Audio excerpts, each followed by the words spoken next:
Well, hey, thank you for joining us. We're in week 2 of our short thought for the week. Maybe your first time checking us out. You may be following us on this journey. Either way, thank you for tuning in. I do appreciate it. A lot's kind of changed in a week, huh? I would say that in this last week, I've become a beacon of health. I have worked out every day and eaten a salad, but I haven't. It's funny, the Prime Minister addressed the country on Monday night, didn't he? And he suggested that we head out only once a day for exercise, but no more than that. And I was like, cool, I can do that. That's more than my daily average anyway. I can't believe how many people I've seen out walking since. Unbelievable. Anyway, I'd love to hear how some of you have been using your time since being stuck at home. So be sure to comment, get in touch with me. I would love to hear from you. Today we're taking just a few short moments to look at this idea of FOMO to JOMO. The fear of missing out to the joy of missing out. This idea that actually so often we can get caught throwing around this phrase about the things that we know our friends or other people who are around us are doing. And when we can't be a part of it, we almost get anxious and we develop this fear of missing out. Well, fun times ahead, I can assure you, because currently, whilst we're in this time of stricter parameters, it's likely that they're not doing much either. But joking aside, we can find a joy in missing out. Because the more we miss out on other people's lives, the more we're paying attention and diligence to our own, and that's invaluable. Most people should miss out on most things most of the time. A question to consider is this: if they're not in your direct network, do they need to know? If they're not in your direct network, do they need to know what's going on in your world? It's an interesting thought.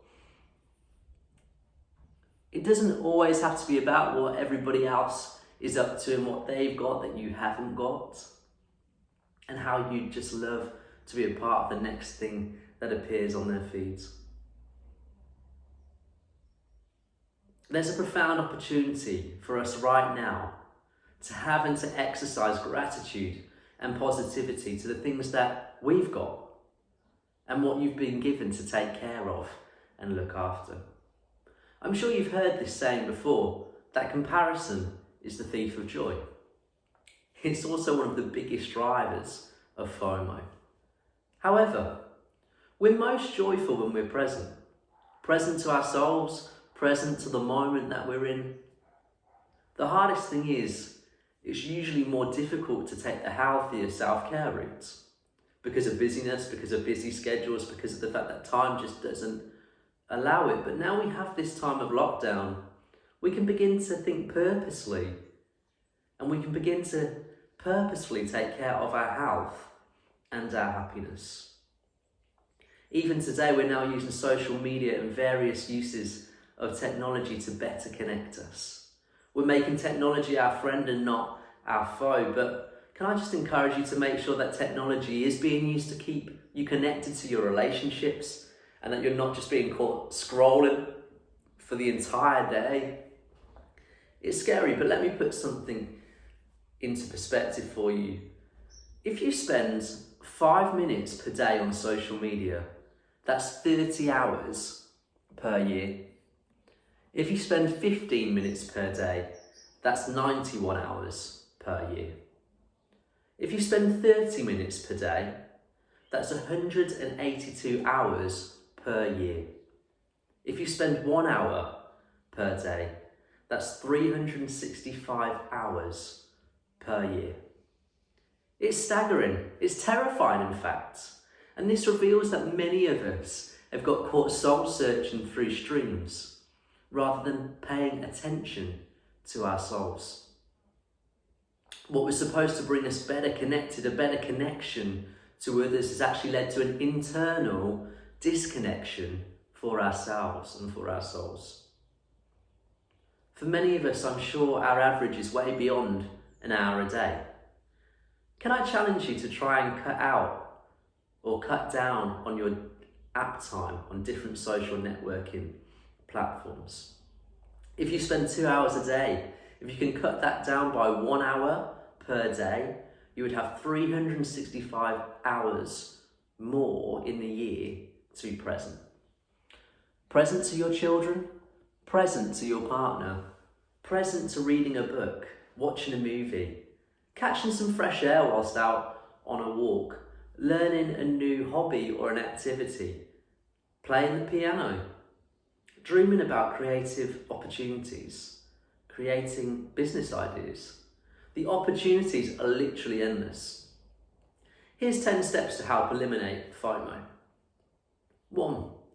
Don't go to everything that you feel that you need to be at, especially when you don't even want to go anyway. Number 2. Take advantage of the screen time app. Number 3. Stop looking at emails when you're not supposed to be working. Or set some limits. No emails before 8 AM and no emails past 8 PM. 4. Pick one thing to focus on at a time.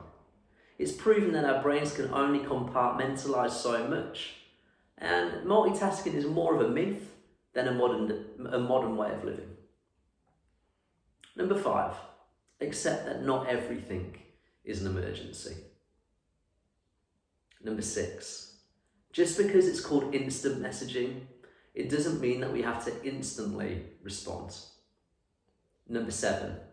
Set boundaries. Number 8. Pick up a book, sit in the garden with a coffee, and leave your phone in a separate room. Number 9. Take up a form of exercise. And number 10. Be intentional with JOMO. What brings you most joy? If we took 1 hour per day to do something for ourselves, something completely just for us, then we would spend 365 hours reclaiming who it is our souls wants us to be. Incredible thought. 365 more hours with your children. For some that may be daunting, especially at this time when you're spending more hours than what you usually would be anyway. But it's a thought, right? A great friend of mine, Justin Towner, shared this week that in a year of tragedy, it would be tragic if all we hope for is for things to go back to just the way they were. Can I encourage you that this is not a time for things to resume old practice? However, this is time for a new normal. Turn your FOMO into JOMO, the joy of missing out. Allow yourself grace in this season, but start creating something new for yourself. I'm excited to continue journeying with you throughout these weeks. And next week, if you're joining in to our thought for the week, then we are looking at peace amongst the ruins. So it would be great to either see you again next Wednesday or to hang out on Sunday when I'll be bringing another message to you then as well. All right, until next time, take care.